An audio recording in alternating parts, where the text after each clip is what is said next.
હરે કૃષ્ણ. હું મલ્હાર ઠાકર. હું છું યુક્તિ રાંદેરિયા. मैं दर्शन जरीवाला. અત્યારે હરે કૃષ્ણ મંદિરમાં અમે પધાર્યા છે. આપણે જ્યારે ભક્તિની વાત કરીએ, શક્તિની વાત કરીએ અને ભગવદ્ ગીતાના જેટલા સંદેશો છે જ્યારે આખા વર્લ્ડમાં ફેલાવવાની વાત કરીએ, ભારતની સંસ્કૃતિ અને પરંપરાને આખી દુનિયામાં લોકો સુધી પહોંચાડનાર એકમાત્ર જેને ભારતીય અખાડા પરિષદ દ્વારા એક સૌથી મોટી પદવી જાહેર કરવામાં આવી અને એ છે વિશ્વગુરુ. અને વિશ્વગુરુ એટલે શ્રીલ પ્રભુપાદ. ये भारत के एकमात्र संत है जिनको ये सम्मान हासिल हुआ है.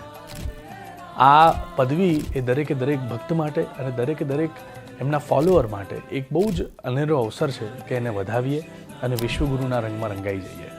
इस्कॉन के माध्यम से श्रील प्रभुपाद जी ने पिछले कई सालों से पूरे विश्व में भारतीय संस्कृति, परंपरा और भक्ति का संदेश दिया है.